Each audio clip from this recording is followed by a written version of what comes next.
আমি এখন captain Miller সিনেমাটা নিয়ে কথা বলবো এবং প্রথমে আমি এই ফুটেজটা দেখাই। এটা আমি আলাদা করে ব্লগ বানাইনি। কালকে আমি আমার বন্ধুর সাথে সকালবেলা মানি স্কোয়ারে ক্যাপ্টেন মিলার দেখতে গেছিলাম এবং হলে এক্স্যাক্টলি 3টে লোক ছিল, আমরা দুজন আর সামনে একজন মহিলা বসছিল। উনি যে স্টাফ না উনি দেখতে এসছেন সেটা আমরা ঠিক বুঝতে পারিনি, অন্ধকারের মধ্যে তার জামা কাপড় কিছুই বুঝতে পারা যায়নি। তো যাই হোক, তো গোটা হলে শুধুমাত্র আমরা দুজন বসে ক্যাপ্টেন মিলার ফুল মজা সে দেখেছি এবং আমার কিন্তু ক্যাপ্টেন মিলার খুব ভালো লেগেছে। কেন, কি বৃত্তান্ত, সমস্ত কিছু ভেঙে ভেঙে বলবো। আমি একটা শর্ট ভিডিও বানাচ্ছি, অনেকগুলো শর্ট ভিডিও বানিয়েছি, আজকে এডিট করছিলাম তাই ওটা আমি ছাড়লাম। তো ওটাতে আমি যেই পয়েন্টগুলো বলেছি সেই পয়েন্টগুলোকে এই ভিডিওর মধ্যে আমি অনেকটা ইলাবোরেট করে বলবো। This is going to be a long video, ঠিক আছে? হ্যাঁ, তো ক্যাপ্টেন মিলার দেখার সময় আমার মাথায় অনেকগুলো সিনেমার রেফারেন্স আসছিল, যেই সিনেমার মতো দেখতে লাগছিল কিছু ইয়ে। তো গল্পটা কি? গল্পটা হচ্ছে গিয়ে একটা গ্রামের খুব লোয়ার কাস্টের একটা ছেলে, ওকে, সে তার গ্রামের মধ্যেই যে কিছু নিয়ম কানুন রয়েছে, আপার কাস্ট লোয়ার কাস্ট, একটা বড় একটা মন্দির রয়েছে, যেই মন্দিরটা তারা তৈরি করেছে বাট সেখানে তারা ঢুকতে পারবে না। তো ওই মন্দিরে একটা ইনসিডেন্টের পর থেকেই ও আর্মিতে জয়েন করবে। আর্মি ছেড়ে দিয়ে দেন ও কাইন্ড অফ লোন উলফ টাইপের হয়ে যাবে, ঠিক আছে, এবং চুরি ডাকাতির কাজ করবে। সেইখান থেকে ও বিপ্লবী হয়ে যাবে। আমরা ধানুষের লাইফের 4খানা এখানে স্টেজ দেখতে পাই, ওকে, এবং কোনো স্টেজ শুরু স্টেজটা একটুখানি জাস্ট গ্লিমসের মতো, পরেরটাও একটা বড় সিকোয়েন্স টাইপের, তারপরের দুটো পোর্শন বেশ বড়। এই যে জার্নিটা আমার দুর্দান্ত লেগেছে। ডিরেক্টর এই সিনেমাটাকে এই ভেবেই বানিয়েছে যে আমি ক্লাসিক্যাল অ্যাপ্রোচ রাখবো। আমরা যে 7 টাইপের সিনেমা যে কথা যে বলি যে 7 ধরনের গল্প হতে পারে, এটা কিন্তু তার মধ্যে ওই জনরের মধ্যে বিলং করে যেখানে একটা ক্যারেক্টার তার গ্রো হচ্ছে এবং তার লাইফের বিভিন্ন স্টেজ আমরা দেখতে পাচ্ছি, ওকে, এবং সে কি করে একটা ফিগার হয়ে উঠছে, একটা কাল্ট লাইক ফিগার সে হয়ে উঠছে, সেটা আমরা কিন্তু পাচ্ছি দেখতে। ধনুষের যে ক্যারেক্টারটা, ট্রেলার যারা দেখেছ তোমরা দেখবে সেখানে একটা কথা আছে, ও জিজ্ঞাসা করছে ইংরেজদের উদ্দেশ্যে, devil, I am the devil, যে তোমরা শয়তানকে দেখেছো কিনা বা তোমরা বিশ্বাস করো কিনা, ডেভিল এক্সিস্ট করে কিনা তোমরা বিশ্বাস করো কিনা, যদি না করো তাহলে আমি হচ্ছে গিয়ে সেইটা, ওকে, সেই শয়তান হচ্ছে গিয়ে আমি। সাধারণত সাউথ ইন্ডিয়ান সিনেমাতে এই ধরনের ডায়লগ যখন থাকে তখন সেটা একটা ক্যারেক্টারের সোয়াগ বা অ্যাটিটিউড দেখানোর জন্য এরকম ধরনের দৃশ্য রাখা হয়। এখানে কিন্তু সেই জন্য রাখা হয়নি। ধনুষের লাইফে অনেক রিগ্রেট রয়েছে, ঠিক আছে, তার লাইফে একটা বিশাল বড় ভুল রয়েছে, সেই ভুলটাও কিন্তু সে জেনে বুঝে করেনি। সে একটা সিচুয়েশান থেকে পালাতে গিয়ে আরেকটা সিচুয়েশানে গিয়ে উঠেছে, সেটা থেকে পালাতে গিয়ে আরেকটাতে গিয়ে উঠেছে। ধনুষকে কিন্তু এখানে একজন কনভেনশনাল হিরোর থেকে এরকম একটা মানুষ হিসেবে দেখানো হয়েছে যে লাইফে বারবার ঠক্কর খেয়েছে, তাকে তার মাও হয়তো প্রপারলি ভালোবাসে না, সেটা নিয়েও তার একটা খেদোক্তি রয়েছে। এখানে ধনুষের দাদার চরিত্রে ডক্টর শিবরাজা কুমারকে ইউজ করা হয়েছে এবং শিবরাজা কুমারের যে ক্যামিওটা আমার জেলারের থেকে ফার ফার বেটার লেগেছে, ঠিক আছে। ডক্টর শিবরাজা কুমারকে খুব ভালো করে এই সিনেমাতে ইউজ করা হয়েছে। ইভেন কি তাকে দিয়ে একটা ছোট্ট টুইস্ট মতো আছে, যদিও সেটা অনেকেই এক্সপেক্ট করতে পারবে, ওকে। তো এই সিনেমাটা গল্পর তুলনাতে ভীষণ rich. It is a movie যেটা স্টোরি ওয়াইজ বা স্ক্রিপ্ট ওয়াইজ খুব রিচ। অনেক লোককে আমি বলতে শুনছি যে খুব স্লো সিনেমাটা, ঠিক আছে, কোনো কোনো জায়গায় ড্রপ করে যায়। শোন বোকাচোদা উদ্গান্ডু আবাল, এই যে ড্রপ করে যায় বলছিস না, প্রথম কথা তো বল নয় যে ড্রপ করে যাবে, ওকে, তাও আজকাল এই সমস্ত ওয়ার্ড আমিও ইউজ করি যে ড্রপ করে গেল, ওকে, চলতি ওয়ার্ড, এই টার্মগুলি লোকজন বুঝতে পারে, ওকে। আর 2, কোনো জিনিসকে ইন দেখতে গিয়ে দৌড় শুরু করার আগে লোকজন একটুখানি পিছিয়ে আসে, দেন ছিটকে যায়। ওই যে পেছানোটা, ওটা হচ্ছে ওই দেখানো হয় এই জন্যেই যাতে পরে যখন বড় জিনিসটা হবে সেটা আমরা ফিল করতে পারবো। স্পাইডারম্যান কোথাও ঢোকার আগে খানিকটা পিছিয়ে আসে জাল ধরে, তারপর ছেড়ে দেয়, ঠিক আছে। ওই পেছনে যে টানাটা, ওই যে হোল্ড ব্যাকটা, দ্যাট ইজ ভেরি ইম্পর্টেন্ট। কোনো জিনিস যদি স্লো চলছে তো তার মানে হচ্ছে কি এর পরে কি আসতে চলেছে সেটার জন্য ডিরেক্টর তোমাকে প্রিপেয়ার করছে, ওকে। আর এই যে স্লো বার্ন যে কথাটা, ভাই একটা লোকের মেন্টাল স্পেসের মধ্যে যখন জিনিস যখন ঢোকে, তার অস্তিত্ব নিয়ে, তার ডাউট নিয়ে যখন দেখানো যখন হয়, it is suppose to be slow. একটা মানুষের ইমোশনাল স্টেট দেখানোর সময় লোকে ফাস্ট কাট দেখায় না, ফাস্ট কাট বা ফাস্ট পেস অ্যাকশনের সময় হয়। তুই গান্ডু, তুই বেশি সিনেমা দেখিসনি, তুই লং সিনেমা দেখিসনি, তুই ক্লাসিক সিনেমা দেখিসনি, তোর বোধ নেই, তুই বলবি ড্রপ করে গেল। ঠিক আছে, বল তো তোর বাবার বিচি ড্রপ করে যাচ্ছে 14 বার। ওকে, তো ধানুষের যে ক্যারেক্টারটা, এই ক্যারেক্টারটা কিন্তু সাফার করেছে, তার রিগ্রেট রয়েছে, তার সাফারিং এরকম না যে আমার বাবা মাকে খুন করে দিল, আমার মনে খুব দুঃখ। এর সাফারিংটা অন্য। এ মনে করে যে এর হাত দিয়ে কিছু কাজ সে করে ফেলেছে, যেটার জন্য সে নিজেকে কোনো মাফ করতে পারছে না। এবং সিনেমার 30-40 মিনিট যখন এই জিনিসগুলো বিল্ড আপ যখন করা হয়, ইট ইজ বিউটিফুল। এইবার সিনেমাটা অ্যাকশনে গিয়ে যখন ঢোকে, ইট ইজ মোর বিউটিফুল। সিনেমাতে একটা হাইস্ট ডাকাতির একটা জায়গা আছে, সেখানে কিছু টুইস্টও আছে, ভুল বোঝাবুঝিও আছে, এবং একটা ডাকাতির অ্যাকশন সিন আছে। ভাই, it is fast and furious. Okay, on a Tamil movie budget, it is fast and furious, it is beautiful, it is gorgeous. সিনেমার স্যাচুরেশন বেশ কমানো, এবং স্যাচুরেশন কমানোর জন্য আর কন্ট্রাস্ট হাই আপের জন্য জ্যাক স্নাইডার আর কত লোককে ইনফ্লুয়েন্স করে বেড়াবে। ভাই, বিস্ফোরণের সিনগুলো ওই গ্রে প্যালেট বা গ্রে ব্যাকগ্রাউন্ডে, সিনেমাটা খুব গ্রে, ক্যারেক্টারগুলোকেও গ্রে টাইপের দেখতে লাগে। ইভেন কি যেই লোকেশনের মধ্যে পুরো গল্পটা, সেখানে সবুজ থাকলে পরে ওই গ্রেইশ ভাবটাই খুব বেশি ওয়ার্ক করে।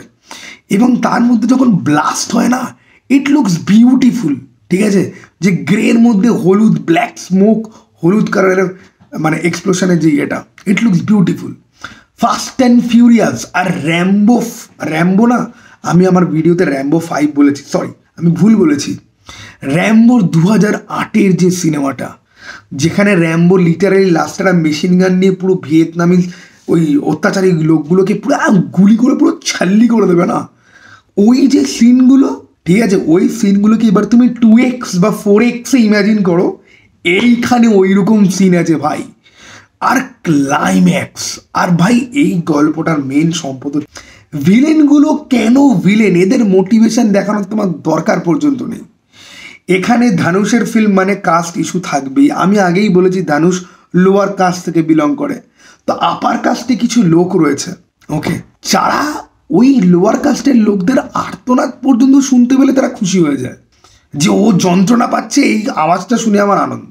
এরকম ভিলেনদেরকে সেট আপ করার কোনো দরকার হয় না।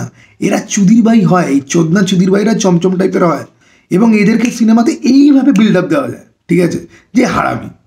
ইংরেজদের মধ্যে আবার এই যে ইংরেজদের আন্ডারে ইন্ডিয়ানরা কাজ করছে, তারা আর্মিতে, তারা ইংরেজের হয়ে কাজ করছে।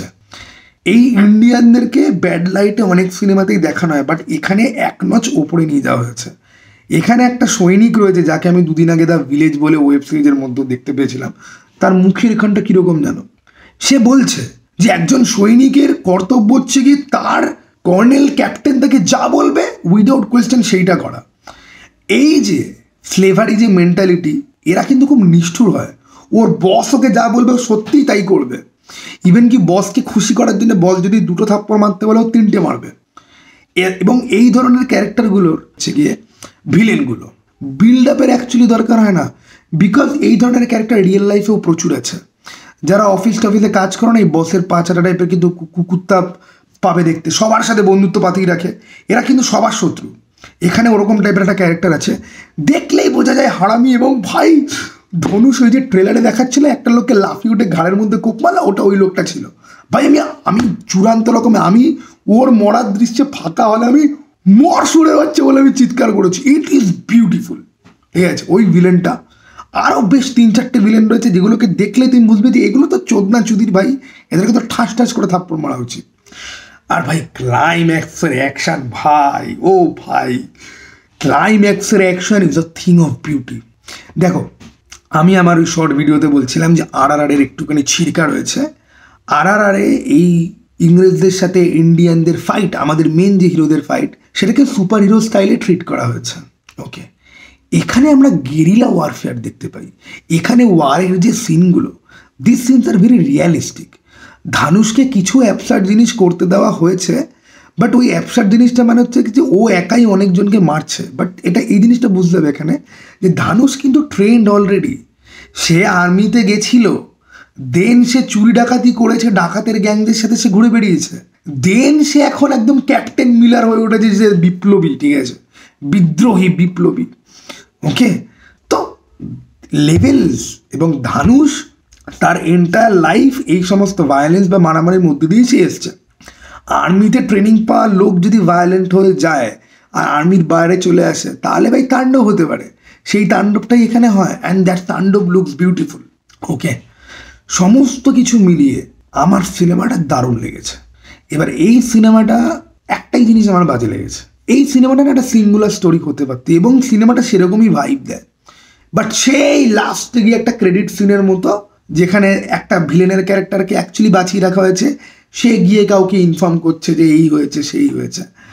এবার তারপরে আমি যার সাথে দেখতে গেলাম সে বললো যে হ্যাঁ দাদা আরও 2টো পার্ট আসবে। আমার না আজকাল এই ইউনিভার্স আর সিকুয়েল মাইনি বলছি, এই হনুমানের ইউনিভার্সটা আরম্ভ হলো, ইন্টারেস্টিং, কুল, হ্যাঁ লুক আপ টু করে আছি যে এরপরে কি আসবে।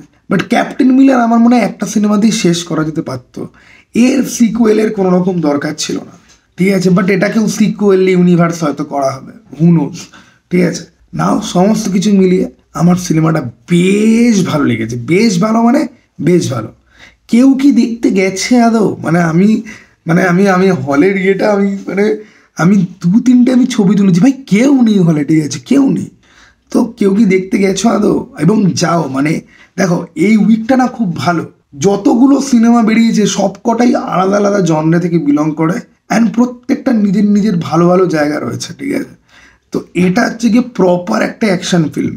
এবার এটা খুব ইন্টারেস্টিং হয়ে গেল যে এর পরে এই বছরে কি কি অ্যাকশন সিন আসে, কারণ এটা একটা স্ট্যান্ডার্ড। আচ্ছা বাই দাও, এই সিনেমাটা দেখার সময় আমার আরও একটা সিনেমার কথা মনে পড়ছিল, শিশু। আগের বছর আমরা শিশু দেখেছিলাম, ঠিক আছে, আমি যদিও শিশুর রিভিউ আমার করা হয়নি। তো আগের বছর আমি যেই সিনেমাগুলো দেখেছি বাট রিভিউ করিনি, সেই সিনেমাগুলো না আমি ট্র্যাক করে চেষ্টা করবো যে 1 বছর আগে আমি দেখে কি ফিল করেছিলাম সেরকম নিয়ে ভিডিও বানানো, ঠিক আছে। এর জন্য একটুখানি খাটাখাটি করতে হবে, বাট যাই হোক আমি করবো হয়তো। তো শিশুর কথা আমার মনে পড়ছিল। আর টেকনিক্যালি এই ফিল্মটা একদম ব্রিলিয়ান্ট ভাই, কাজকর্ম যা হয়েছে না, সিনেমাটোগ্রাফি, কালার গ্রেডিং, প্রচুর প্র্যাকটিক্যাল এফেক্ট রয়েছে, ভিএফএক্স ওরা অবভিয়াসলি ইউজ করেছে। ব্লাস্টের সিনগুলো দেখেই বোঝা যায় যে এর মধ্যে প্র্যাকটিক্যাল এফেক্ট দিয়ে তো করা হয়েছে, প্লাস একটুখানি হয়তো ভিএফএক্স দিয়ে হালকা হয়তো এনহ্যান্স করা হয়েছে। এবং কালার গ্রেডিং ভাই ব্লাস্টের সিনগুলোতে বিউটিফুল বিউটিফুল, ঠিক আছে। পুরো মনে হচ্ছিল এটাই যদি ল্যাঙ্গুয়েজ যদি অন্য যদি হতো না, হঠাৎ করে দেখলে মনে হবে যে বাইরের দেশের কোনো ফিল্ম হয়তো আমি দেখছি। ক্যামেরা মুভমেন্ট থেকে শুরু করে ইচ অ্যান্ড এভরিথিং এত প্রপার। ওকে, আর হিন্দি ডাবিং ভাই, আমি হিন্দি ডাবিং দেখে শকড। কোনো তামিল সিনেমাতে এত ভালো হিন্দি ডাবিং, হ্যাঁ কিছু তামিল সিনেমাতে ভালো হিন্দি ডাবিং করা হয়, বিক্রমের মতো ফিল্ম ভালো মতো হিন্দি ডাবিং করা হয়, বা লোকেশ কানাগরাজের ফিল্ম তাতে যদিও একটুখানি ডাবিংয়ের সমস্যা থাকে। এটার ডাবিং ভাই আমি শকড যে তোরা প্যান ইন্ডিয়াতে প্রমোশন করলি না, বাট এত ভালো ডাবিং তাহলে কিসের জন্য? বাট এনিওয়ে এত অবধি ছিল, আমি অনেক বকে ফেলেছি, অনেক কথাবার্তা বলে ফেললাম। তো চলো টাটা ভাই, আবার যেন দেখা পাই।